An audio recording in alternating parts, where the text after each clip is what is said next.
오늘의 말씀은 신명기 1장 28절에서 32절 말씀입니다. 신명기 1장 28절에서 1장 32절 말씀입니다. 제가 봉독해 드리겠습니다. 우리가 왜 그곳으로 가야 한단 말이냐? 무모한 일이다. 그 땅을 탐지하고 돌아온 우리 형제들은 그곳 사람들이 우리보다 힘이 훨씬 더 세고 키가 크며 성읍은 하늘에 닿을 듯이 높은 성벽으로 둘러싸였다. 거기에는 아낙 자손들까지 산다고 하지 않았느냐?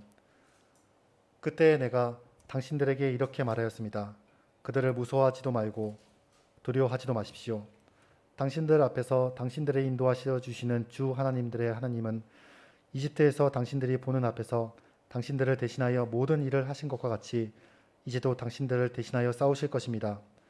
또한 당신들은 주 당신들의 하나님이 마치 아버지가 아들을 보는 것과 같이 당신들이 이곳에 이를 때까지 걸어온 그 모든 것에서 길에서 줄곧 당신들을 돌보아 주시는 것을 광야에서 직접 보았소. 그런데도 당신들은 아직도 주 당신들의 하나님을 믿지 않습니다. 아멘. 목사님께서 나오셔서 설교 주시겠습니다. 여러분 반갑습니다. 안녕하세요.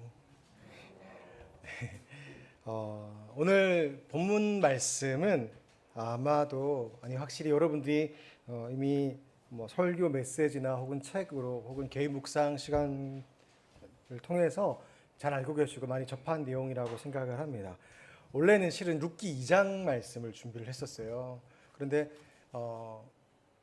정보를 입수했더니 우리 김 목사님께서 룻기 시리즈로 설교를 계속 하고 계시고 제가 2장 초반부를 준비를 했었거든요. 그런데 또 마침 목사님이 2장 초반을 하실 차례인데 제가 중간에 끼어들면은 안 되겠다. 또 이상한 말을 하면 안 되잖아요. 제가 흐름이 있을 텐데 그래서 부랴부랴 이제 지난주 초에 다시 말씀을 준비를 했는데 그래서 잘 아는 말씀이실 수도 있지만 이것이 그냥 잘 아는 말씀이 아니라 전하는 자 듣는 자 모두에게 진짜 나의 말씀이 되었으면 좋겠다라는 마음을 가지고 말씀을 준비했습니다. 그런데 앞서 이제 우리 인도해 주신 집사님께서 기도하시다가 출애굽 이후에 이스라엘 백성들이 덥다 춥다 한다 이런 얘기를 하시는데 아이고 잘 준비됐구나라는 생각, 좀 안심되는 마음을 하나님이 주셨습니다.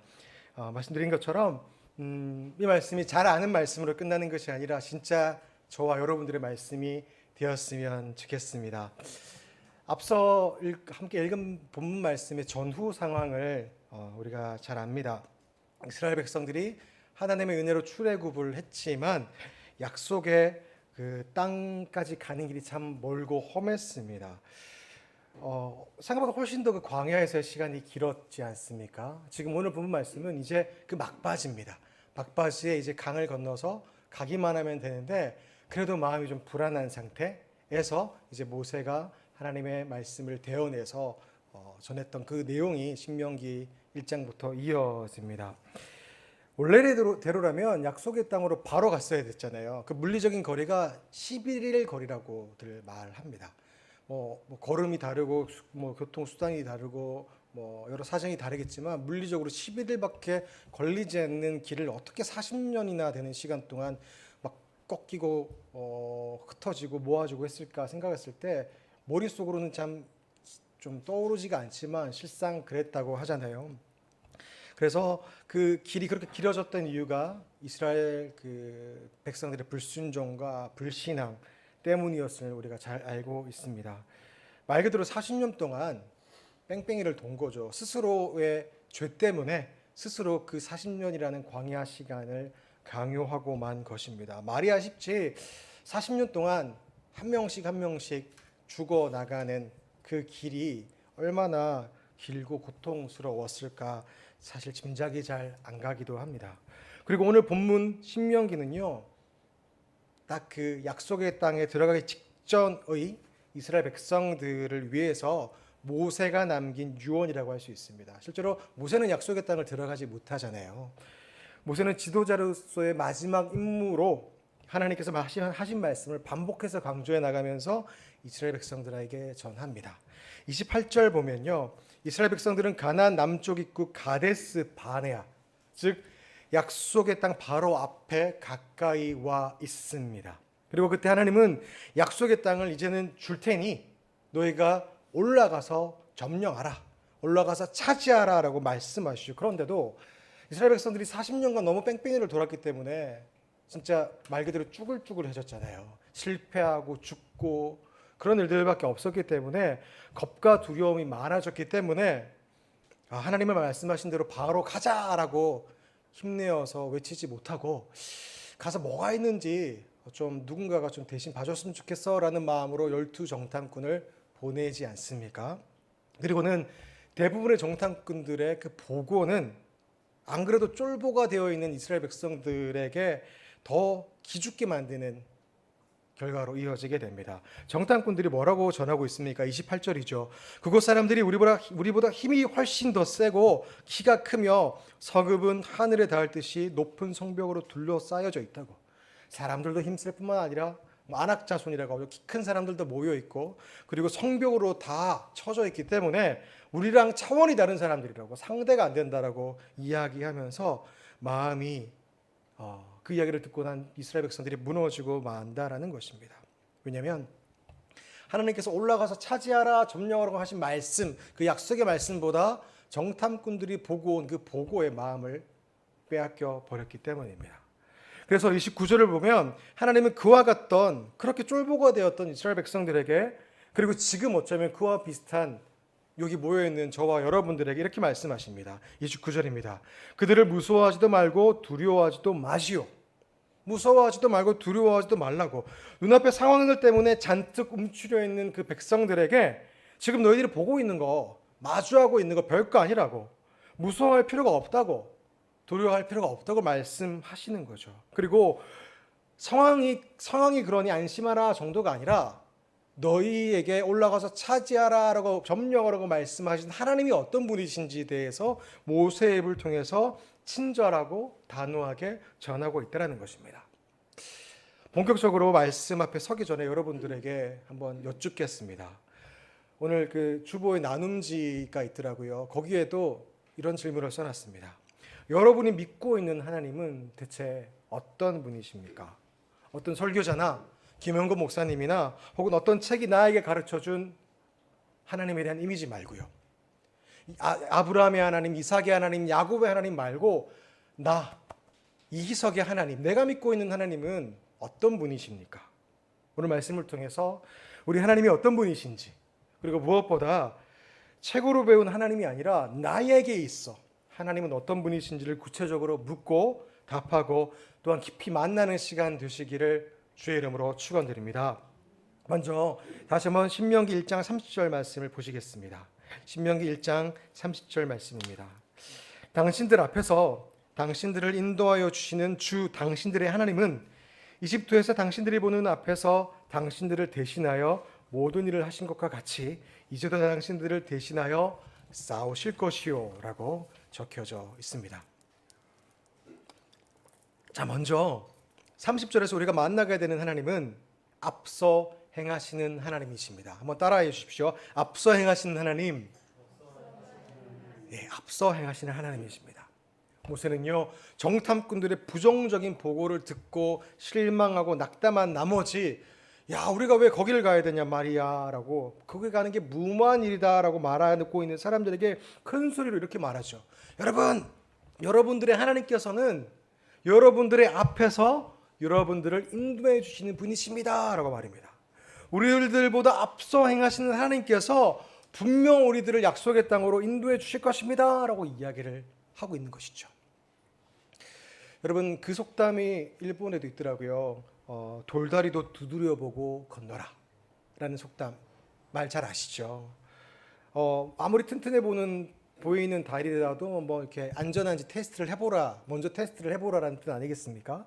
근데 저는요, 이 돌다리도 두들겨보고 건너라 이 속담을 들으면 뭐 이상한 연상인데, 한국에 계신 저희 아버지가 생각납니다. 저희 아버지 이상하 씨인데요, 이름도 이상하죠. 이상하 씨인데 이상하 씨가 생각이 납니다. 왜냐하면 딱 이맘때죠. 여름 시기가 되면 아버지는 가족들을 데리고, 제가 어렸을 때 뭐 초, 중 이때죠, 꼭 어딘가 여행을 가주셨어요. 옛날에 한국에 유명했던 아빠 어디가? 이런 TV 프로그램 혹시 아시나요? 캠핑이 막 유행을 했잖아요. 요즘 일본도 캠핑이 막 유행을 하더라고요. 근데 저에게는 그게 당연한 일이었어요. 부유한 집은 아니었지만 텐트 하나 들고 그냥 계곡도 가고 여기저기 데리고 가셨는데 거기 갈 때 텐트 칠 자리를 찾기 위해서 혹은 계곡에 좋은 자리를 찾기 위해서 막 갈 때 막 갈대가 막 우거져 있고 길이 좀 험준하면 아버지가 먼저 이게 막 이렇게 나뭇가지를 이렇게 막 손으로 쳐주시잖아요. 그리고 다리가 있으면 그게 멀쩡한 다리가 아니라 개울가에 돌을 건널 때 야 희석아 네가 먼저 가서 좀 밟아봐라 절대 안 그러시잖아요. 아버지가 먼저 이 돌이 안전한지 미끄럽지 않은지 밟았을 때 확 헛디딜 위험은 없는지를 봐주시지 않습니까? 그런데 그런 아버지 때문에 그래서 안심하고 안도하면서 그 다리를 그 개울을 건널 수가 있었지 않겠습니까? 그런데 바로 방금 소개된 30절의 하나님이 그런 하나님이시라는 거예요. 바로 우리 육체 아버지와는 비교가 안 되는 대상이시지만 항상 앞서 행하시는 하나님이 바로 저와 여러분의 하나님이시라는 것입니다. 대체 왜 그렇게 해주십니까? 이유는 간단하죠. 우리를 그만큼이나 아끼시고 사랑해 주시기 때문입니다. 여러분도 사랑하는 누군가를 위해서라면 기꺼이 그렇게 하지 않겠습니까? 저도 가족을 위해서라면 기꺼이 앞장설 겁니다. 왜 그렇게 안 보이십니까? 표정. 저희 아이가 이제 초등학교 1학년인데 첫째가 하루인데 하루야 이제 너 초등학생이니까 네가 먼저 건너봐봐 라고 절대 안 그러잖아요. 네가 저 가지 좀 꺾어봐 안 그러잖아요. 매운 거 네가 먼저 한번 먹어봐 매운지 안 그런지 안 그러잖아요. 제가 항상 먼저 해주지 않겠습니까? 왜 그러세요? 계속 제가 좀 비겁한 스타일로 보이십니까? 진짜 저는 그렇게 할 것 같아요. 왜냐하면 사랑하기 때문입니다. 하나님께서 우리를 사랑하신다는 말씀은 약속이고 신실하신 하나님의 말씀이시지 않습니까? 리더의 유형이 두 가지가 있다고 합니다. 리더 여러 유형들이 있겠지만 크게 두 가지로 나눌 때 첫 번째 유형은 나를 따르라라는 유형이라고 합니다. 맨 앞에 서서 나를 따르라라는 유형이 있고 또 한 유형은 돌격 앞으로라고 하는 유형. 돌격 앞으로는 뒤에 이렇게 서서 자 가봐라는 유형이 있다고 하죠. 근데 방금 30절에서 우리가 만난 하나님은 첫 번째 나를 따르라라고 말씀하시는 아주 힘있고 듬직한 하나님이십니다. 사실요 하나님께서는 이스라엘의 그 긴 여정 속에서 항상 첫 번째 정탐꾼 12정탐꾼 보낼 필요도 없었어요. 첫 번째 정탐꾼이 되어 주셨습니다. 제 얘기가 아니라 모세의 입을 통해 전해지는 사실이 그렇거든요. 신명기 1장 오늘 본문의 바로 다음 절인데요. 제가 일부만 읽어드리겠습니다. 신명기 1장 33절 당신들이 진칠 곳을 찾아주시려고 당신들 앞에서 당신들을 인도하여 주셨는데도 그리고 당신들이 갈 길을 보여주시려고 밤에는 불기둥으로 낮에는 구름기둥으로 인도해 주셨다라고 성경은 기록되어져 있습니다. 여러분 보십시오. 하나님께서는요 늘 맨 앞에서 이스라엘 백성들을 그리고 저와 여러분을 인도해 주시고 갈 길을 보여주시는 분이십니다. 그저 뒤에서 돌격 앞으로라고 말씀하시면서 응원할 게가 아니라 그리고 자자자 좀 더 힘을 내봐 간발해라고 하시면서 막 푸시하는 윽박 지르는 리더가 아니라 하나님을 믿고 따르는 이들의 걸음걸음을 응원하시면서 힘차게 그 길을 열어주시는 분이 바로 저와 여러분의 하나님이십니다. 할렐루야.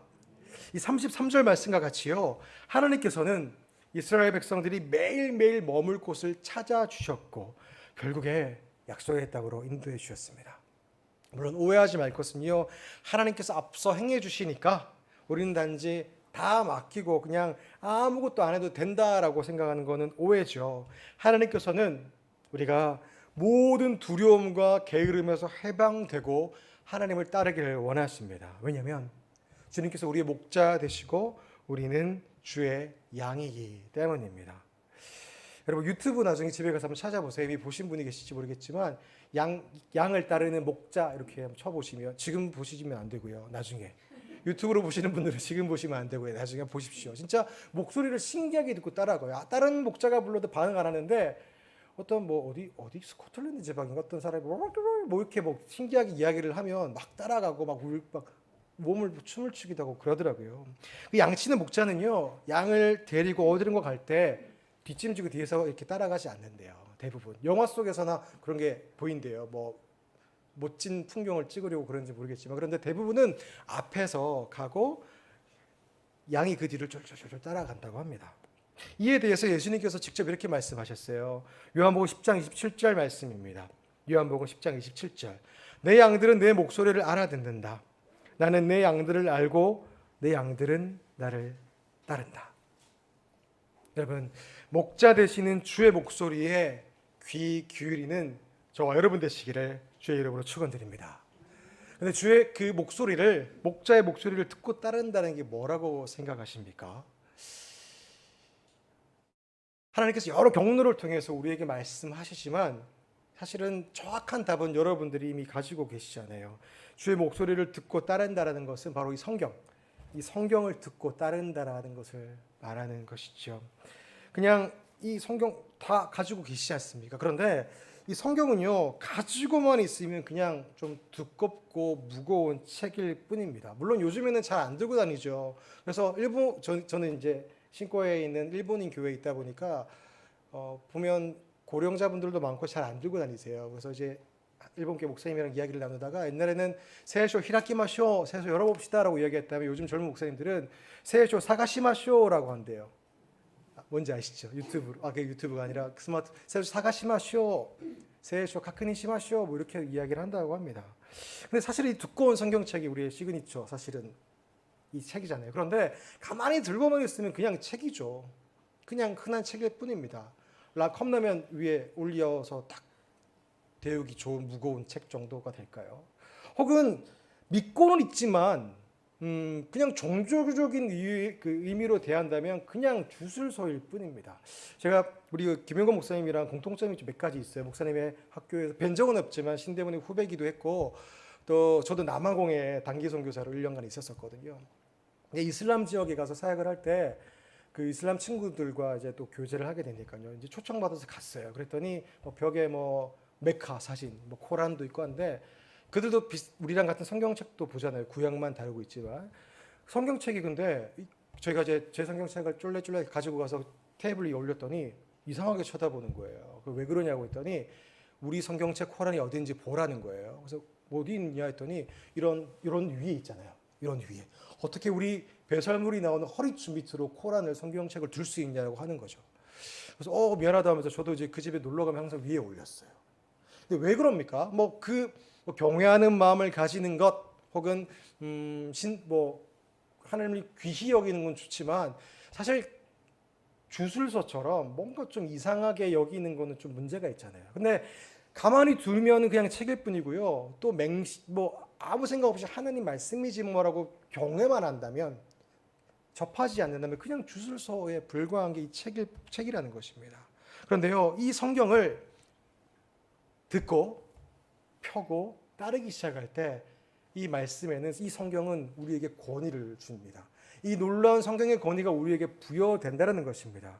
그래서 오늘 본문인 신명기에서도요, 곳곳에서 듣고 따르라라는 말씀이 나옵니다. 일본어로 키키시다가우라고 되어 있더라고요. 붙어서 나오더라고요. 그냥 키쿠로 끝나는 것이 아니라 듣는다로 끝나는 것이 아니라 항상 키키시다가우 듣고 묻고 따른다라고 일본어 성경이 잘 번역을 하고 있더라는 겁니다. 여러분은 어떠십니까? 여러분이 가지고 있는 성경은요, 어떤 의미십니까? 저와 여러분들은 하나님의 음성을 따르고 있을까요? 걱정과 두려움이 앞서는 것이 아니라 모든 삶의 여정 가운데 항상 앞장서 주시는 주님을 만나고 진심으로 믿고 따르는 우리 모두가 되기를 주의 이름으로 축원드립니다. 근데 여러분, 오늘 우리는 같은 앞서 읽은 신명기 1장 30절에서요 또 이런 하나님을 만날 수가 있습니다. 앞서 행하시는 하나님을 우리가 만났다면 이번에는 1장 30절에 어떤 하나님을 만날 수 있을까요? 다시 한번 제가 읽겠습니다. 당신들 앞에서 당신들을 인도하여 주시는 주 당신들의 하나님은 이집트에서 당신들이 보는 앞에서 당신들을 대신하여 모든 일을 하신 것과 같이 이제도 당신들을 대신하여 싸우실 것이요. 여기서 우리가 만나게 되는 하나님은요, 마지막 부분, 우리를 위해서 싸워주시는 하나님이십니다. 성경 전체에는요, 이 싸움은 너희의 싸움이 아니라 하나님의 싸움이다라는 내용이 자주 등장합니다. 특히 출애굽기 14장 14절 한 절만 제가 좀 읽어드리겠습니다. 이렇게 적혀 있습니다. 출애굽기 14장 14절. 하나님의 말씀입니다. 주님께서 당신들을 구하려 주시려고 싸우실 것이니 당신들은 진정하십시오. 사실 개역 개정이 뭐 좀 더 입에 붙는 것 같아요. 여호와께서 너희를 위하여 싸우시리니 너희는 가만히 있을지어다. 이것은 하나님께서 맨 앞에 서서 그냥 앞에 서서 산보하듯이 가시는 분이 아니라 앞서 행하실 뿐만 아니라 우리를 위해서 직접 싸워 주신다라는 것입니다. 이스라엘 백성들이 이집트에서 탈출했을 때 하나님이 그냥 잠잠히만 계셨나요? 아니잖아요. 그렇지 않지 않습니까? 하나님께서는 항상 이스라엘 백성들보다 앞서 행하시면서 여러 기적을 행해 보여주셨습니다. 또한 무엇보다 하나님 자신이 스스로가 싸워주셨습니다. 홍해가 갈라졌고요. 많은 이스라엘 백성들이 그 현장에 실제로 있었습니다. 그런데 그런 기억이 금방 사라져 버렸다는 게 문제죠. 역사적인 순간을 체험한 이들마저 보았는데도 불구하고 하나님을 원망하기 시작했고 불신앙을 보였고 그나마 흐릿한 기억을 가진 자들이 한 명씩 쓰러져 나가고 죽어 나갈 때 홍해의 기적이요 그냥 무용담처럼 남아 버렸을지도 모릅니다. 아, 할아버지 할머니한테 들었는데 그때 홍해가 갈라졌대. 진짜래. 그때 하나님 참 멋있었는데. 아, 그때 하나님 제법 세셨는데. 라고 하면서 뭔가 옛날 이야기처럼, 옛날의 모노가타리처럼, 무용담처럼 그렇게 생각해 버릴지도 모르겠습니다. 그런데요, 우리가 믿고 따르는 하나님께서는 그때 참 좋았지 라는 정도의 말을 들을 추억의 용사, 한때 영웅이 절대 아니십니다. 또한 특별할 때만, 어떨 때만 우리를 위해서 싸워주시는 분이 아니십니다. 제가 다시 한번 마지막으로 신명기 1장 30절을 읽어드릴 텐데 제가 어느 부분을 강조해서 읽어 나가는지 한번 귀를 기울이고 한번 들어보십시오. 신명기 1장 30절입니다. 당신들 앞에서 당신들을 인도하여 주시는 주 당신들의 하나님은 이집트에서 당신들이 보는 앞에서 당신들을 대신하여 모든 일을 하신 것과 같이 이제도 당신들을 대신하여 싸우실 것이요. 여러분 제가 어디를 지금 강조했습니까? 이러실 겁니까? 어디를 강조했습니까? 이제도. 네. 앞서 일부 예배 때는 그 신기록 성경은 이마모 오나지요니라고 되어 있더라고요. 지금도 여전히 지금도 싸워 주신다는 거예요. 모세가 이제 그 약속의 땅 앞에서 옛날에 좋았지, 옛날에 하나님이 세셨지가 아니라 지금도 싸워 주신다. 왜 옛날 그때만 기억하냐? 왜 하나님을 첫사랑으로 첫사랑의 하나님을 만났을 때만 추억하니? 그게 아니란다. 지금도 여전히 싸워 주신다라고 말씀하고 있다는 것입니다. 이제도 바로 지금도 변함없이 싸워 주신다는 것이죠. 할렐루야. 오늘 말씀을 통해서 우리를 위해서 앞서행해 주시고 또 싸워 주신 것에 감사하고 지금도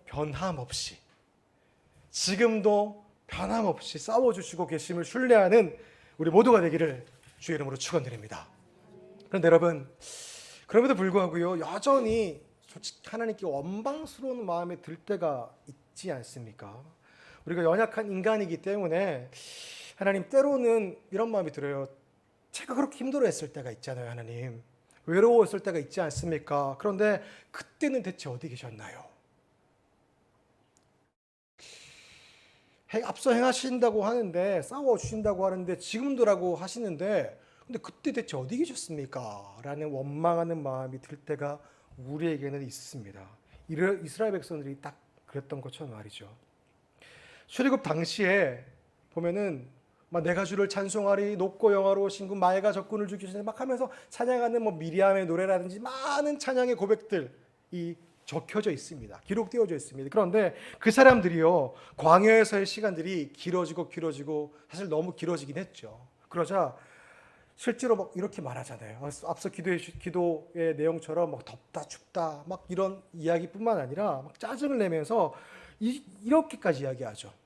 출애굽을 했던 이들이 야 차라리 이집트 땅에서 죽었으면 좋았을 텐데 광야길에서 객사하게 생겼네. 혹은 약속의 땅이고 뭐고 차라리 그냥 빨리 광야길에서 죽었으면 좋겠다라고 하나님께 원망합니다. 하나님의 가슴을 너무나도 아프게 말합니다. 그런데 이때 이런 마음을 가진 이들에게 모세가 뭐라고 말합니까? 신명기 1장 31절을 통해서 모세는 이스라엘 백성들의 기억 회로를 고쳐줍니다. 신명기 1장 31절입니다. 또한 당신들은 주 당신들의 하나님이 마치 아버지가 아들을 돌보는 것과 같이 당신들이 이곳에 이를 때까지 걸어온 그 모든 길에서 줄곧 당신들을 돌보아 주시는 것을 광야에서 직접 보았소. 모든 길에서 줄곧 돌보아 주셨다라고 새번역은 번역하고 있습니다. 근데 여기 31절만큼은 개역 개정이 훨씬 더 잘 번역한 것 같아요. 돌보아 주셨다가 아니라 안아 주셨다라고 번역하고 있더라고요. 31절을 제가 그 일부 부분을 개역 개정으로 읽어드리겠습니다.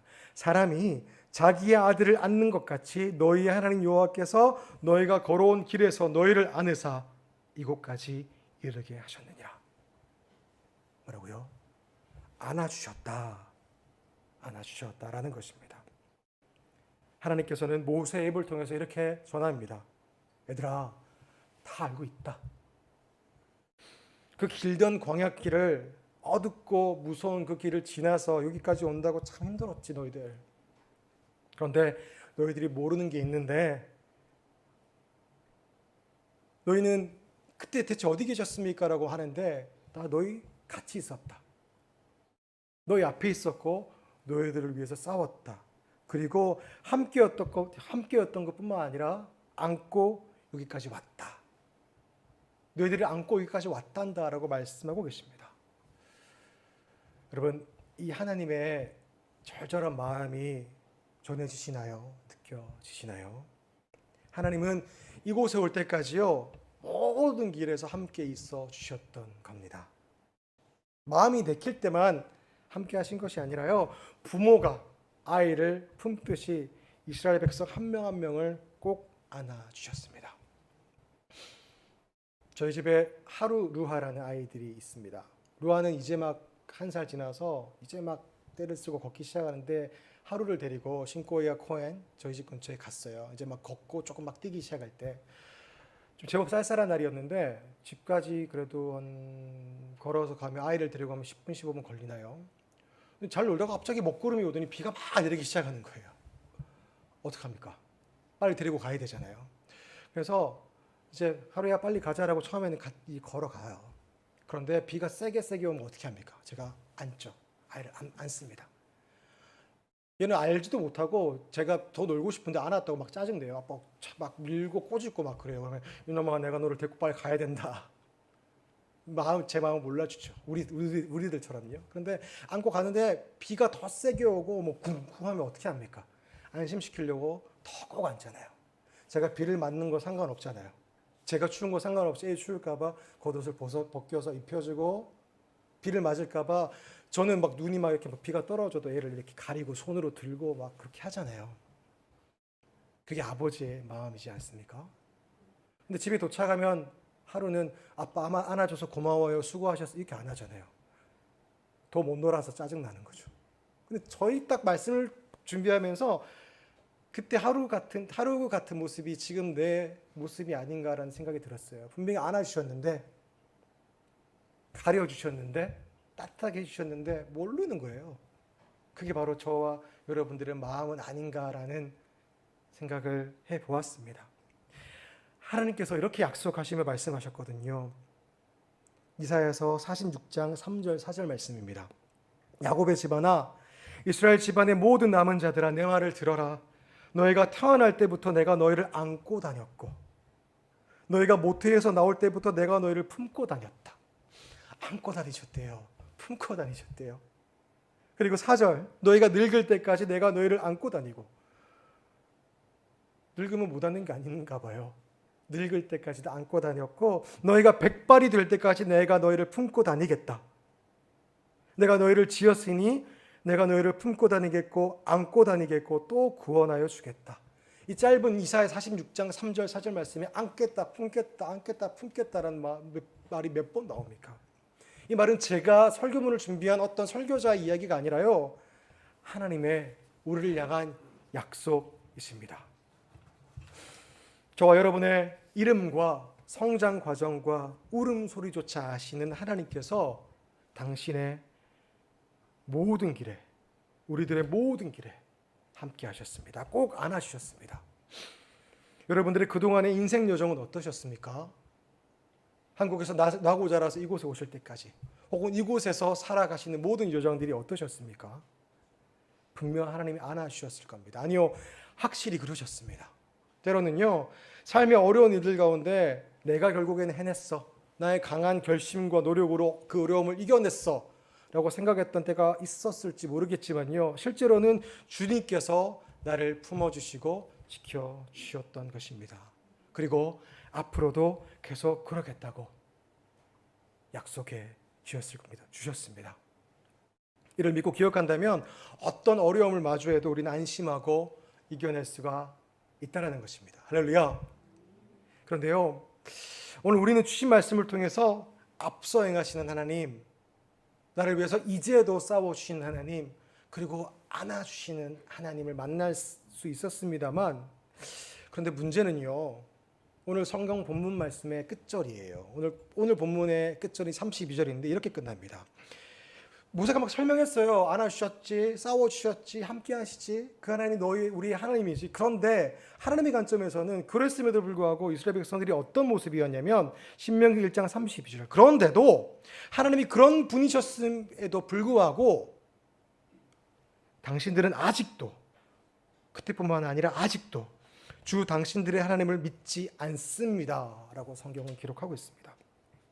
출애굽 이후에도 우리 그 레위기, 민수기가 기록하고 있던 것처럼 이스라엘 백성들은 수많은 제사를, 수많은 이름도 어려운 수많은 방법의 제사를 하나님께 올려드렸습니다. 많은 예배를 드렸습니다. 광야길에서도 그 율법을 지키느라 엄청나게 고생했었잖아요. 그런데 안타깝게도 하나님의 관점에서 보셨을 때는요, 그게 신앙이 아니라 단지 어떤 종교적인 습관에 불과했던 것이죠. 어쩌면 오늘날의 우리들의 모습처럼 말입니다.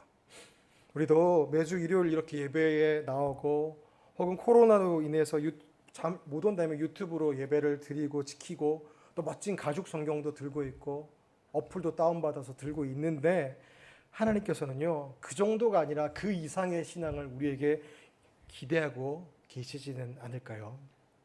그렇다면 우리 모두에게 필요한 신앙의 모습은 어떤 것일지, 그 힌트를 이스라엘 백성의 리더로서 쓰임받은 모세와 여호수아의 모습에서 좀 얻고자 합니다. 많은 이스라엘 백성들이 그 현실이라는 벽 앞에서 앞서 두려워했던 이유가 뭡니까? 갔더니 키가 크더라, 장성하더라, 또 보니까 벽은 또 얼마나 견고한지, 그런 이유들 때문에 마음이 무너지고 어려움을 겪고 신앙이 이루어져 갔던 것과 반대로 어떻게 모세와 여호수아는 끝까지 그 신앙을 지켜갈 수가 있었을까요? 그 답은요, 하나님과의 관계, 하나님과의 시간에 있습니다. 출애굽기 33장 11절, 외우기 쉽겠죠. 33장 11절 이렇게 기록되어져 있습니다. 주님께서는 마치 사람이 자기 친구에게 말하듯이 모세와 얼굴을 마주하고 말씀하셨다.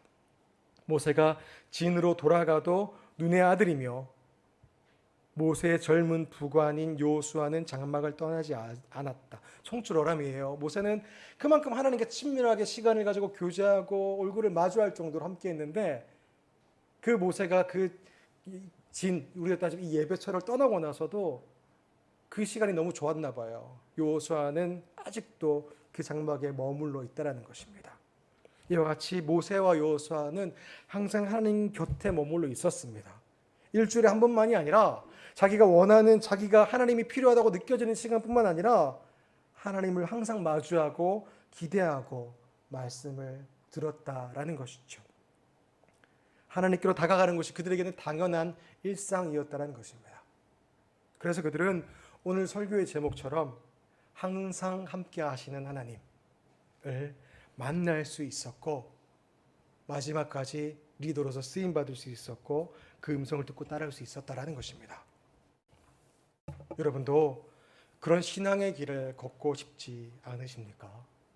나보다 앞서 행하시는 하나님, 나를 위해 싸우시는 하나님, 나를 안아주시는 하나님을 더 깊이 경험하고 싶지 않으십니까? 그렇다면 우리 하나님께서 말씀하십니다. 하나님의 자리로, 나의 자리로 나오라. 나와 시간을 갖자. 나와 더 깊이 교제하자. 라고 말씀하시는 그 말씀에 우리가 반응해야 합니다. 야고보서 4장 8절 마지막으로 한번 읽고 말씀을 정리하려고 하는데요. 야고보서 4장 8절은 이렇게 말씀하고 있습니다. 저는 신대원 할 때 이거를 이렇게 외웠습니다. 약삭 빠르게, 야고보서 4장 8절, 약삭 빠르게 하나님께 가자라고 외웠는데, 왜냐하면 이 내용이 이렇기 때문입니다. 야고보서 4장 8절, 하나님께로 가까이 가십시오. 그리하면 하나님께서 가까이 오실 것입니다. 개역 개정은 하나님을 가까이 하라. 그리하면 하나님께서 가까이 하실 것이다. 사실은요, 이 말씀이 참 불편하더라고요. 그 20대에 저 반항기가 많았던 저는 불편했어요. 왜냐하면 조건절 같은 거예요. 하나님께 네가 가까이 하면 하나님이 너와 가까이 해줄 거야 라는 말이 감히 하나님이 대상인데도 불구하고 불편했어요. 내가 하나님께 가까이 안 하면 나를 가까이 안 하시려나?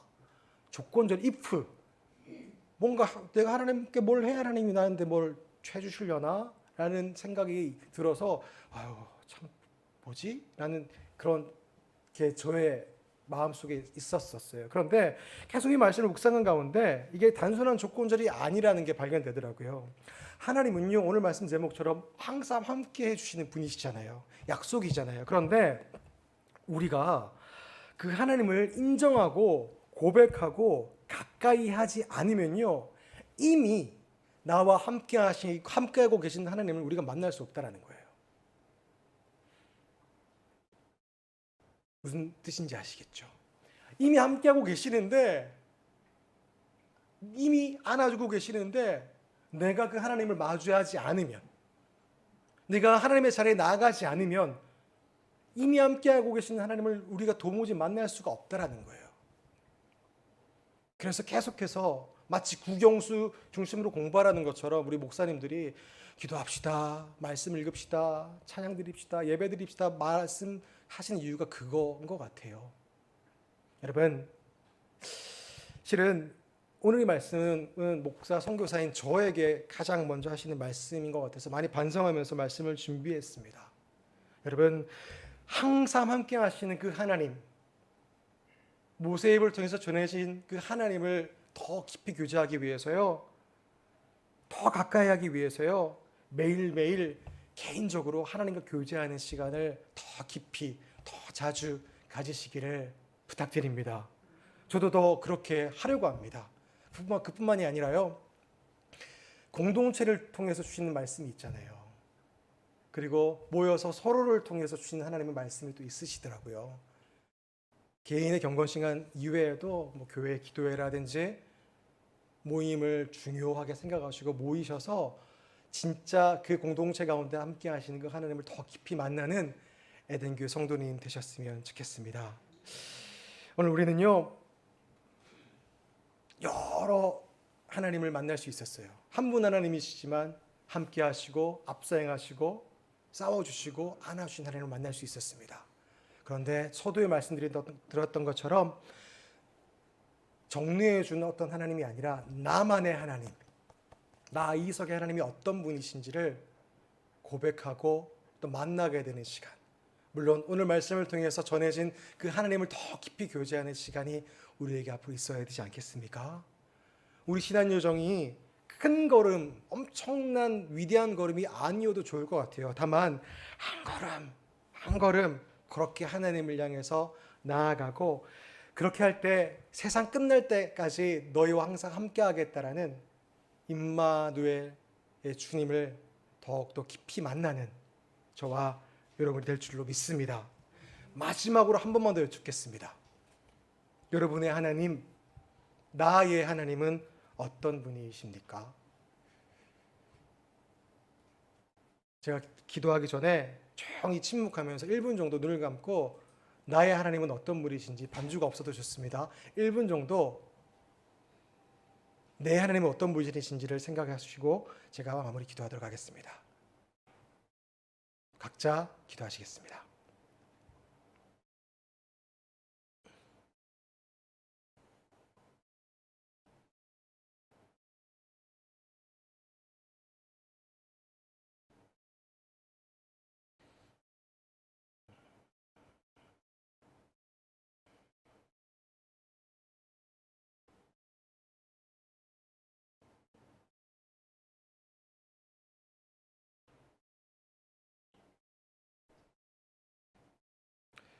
좋으신 아버지 하나님, 오늘 말씀을 통해서 나와 항상 함께 하신 아버지 하나님께서 앞서 행하시고 지금도 나를 위해 싸우시고 또 항상 나를 안고 품고 계심을 만날 수 있게 하심에 감사합니다. 말씀이 풍요로운 시대라고 합니다. 언제 어디서든 유명한 목사님의 설교를 유튜브로 들을 수 있고 인터넷으로 찾아볼 수 있고 책으로 접할 수 있고 가까이 갈 수가 있습니다.